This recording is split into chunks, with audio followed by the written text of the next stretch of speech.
दोनों नेताओं की पर्सनल केमिस्ट्री के साथ दोनों देशों की बढ़ती दोस्ती के नए आयामों को दिखाता है और बेहद महत्वपूर्ण, भले ही जया भाषा का अंतर हो, लेकिन बात आगे बढ़ेगी ये निश्चित तौर से दिखाई पड़ रहा है। तो भाषा कोई बाधा नहीं है यहाँ पे। बिल्कुल, और ये जो तस्वीरें हैं, जिस तरह से प्रेसिडेंट लूला उनसे मिले हैं, ये गर्मजोशी, मुस्कुराहट हम पहले भी देख चुके हैं कई मंचों पर।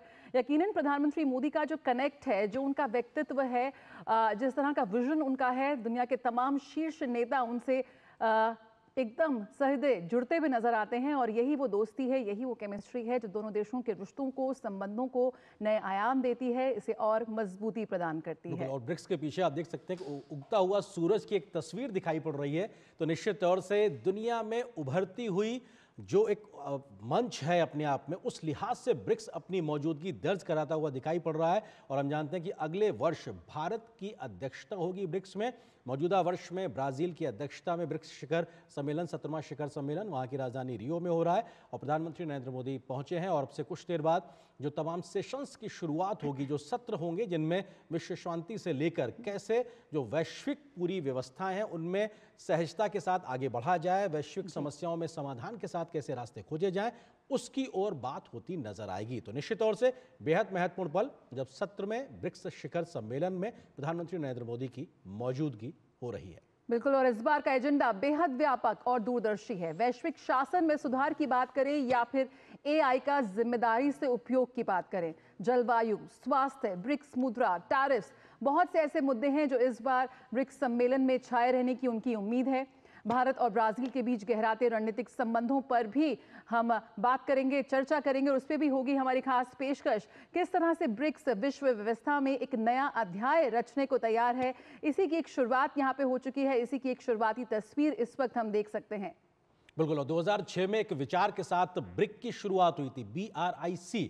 2010 में साउथ अफ्रीका जोड़ा तो ब्रिक्स हो गया। उसके बाद 2023 और 24 और 25 ऐसे वर्ष रहे हैं जब ये विस्तारित समूह हुआ है। ब्रिक्स अब 11 पूर्णकालिक सदस्य देशों के साथ में अपनी मौजूदगी दर्ज करा रहा है और हम जानते हैं किस प्रकार से पिछले वर्ष 6 देशों को ब्रिक्स की सदस्यता दी गई है, जबकि 10 देश पार्टनर देश के तौर पर अपनी मौजूदगी दर्ज करा रहे हैं। तो अपने आप में बेहद महत्वपूर्ण ऐसा मंच, डिफरेंट अलग अलग क्षेत्रों के तमाम देश इस मंच पर मौजूदगी के साथ में विश्व अर्थव्यवस्था के लिहाज से अगर बात की जाए तो अपनी मौजूदगी दिखा रहे हैं। 40% से ज़्यादा वैश्विक जीडीपी ब्रिक्स के द्वारा प्रतिनिधित्व की जाती है। लगभग 26% वैश्विक ट्रेड जो है वो ब्रिक्स के माध्यम से प्रतिनिधित्व दिखाई पड़ता है, जबकि लगभग 49 और 50% आबादी इन ब्रिक्स देशों के माध्यम से दुनिया में दिखाई पड़ती है। तो अपने आप में एक ऐसा मंच जो विश्व व्यवस्थाओं में एक बहुत बड़ा प्रतिनिधित्व करता है और लगातार इसका विस्तार होना या नए सदस्यों का जुड़ना ये दिखाता है कि बदलते भू राजनीतिक व्यवस्थाओं में ब्रिक्स अपनी उपयोगिता साबित कर रहा है। तमाम देश इसके साथ जुड़ना चाहते हैं और इस मंच के माध्यम से वैश्विक व्यवस्थाओं में सुधार की एक बड़ी पहल को आगे बढ़ाने को तत्पर है। बिल्कुल, आप कह सकते हैं ब्रिक्स देशों की अगर हम बात करें तो दुनिया की लगभग आधी आबादी इन्हीं देशों में रहती है और वैश्विक भूमि क्षेत्र का करीब 36% भी यही मौजूद है और वैश्विक आर्थिक उत्पादन का 1/4 हिस्सा ये ब्रिक्स देश दर्शाते हैं। यकीनन ये समूह खुद को वैश्विक दक्षिण के देशों के बीच सहयोग के लिए एक बहुत ही शानदार और सशक्त मंच के रूप में प्रस्तुत कर रहा है और अग्रणी पश्चिमी आर्थिक शक्तियों से मिलकर बने ग्रुप G7 के एक प्रतिकार के रूप में भी इसे देखता है। यकीनन प्रधानमंत्री की इसमें मौजूदगी कई नए आयाम इसमें ऐड करती हुई दिखती है और दुनिया के बाकी देशों को भी एक संदेश जरूर इस मंच से जाएगा।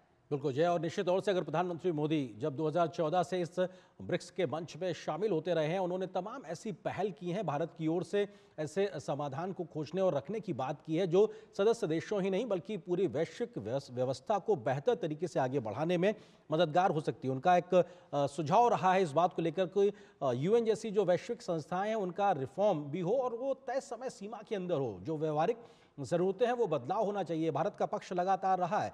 इसी प्रकार से ब्रिक्स का जो विस्तार है वो आम सहमति के साथ हो और इस दिशा में आम सहमति से ब्रिक्स के सदस्य देशों को जोड़ने का प्रक्रिया तेजी से आगे बढ़े। साथ ही साथ ब्रिक्स के माध्यम से ऐसा कोई संदेश ना जाए जो वैश्विक ध्रुवीकरण को बढ़ावा दे, बल्कि एकता का संदेश दे, ऐसी अपील भारत और प्रधानमंत्री मोदी लगातार करते रहे हैं।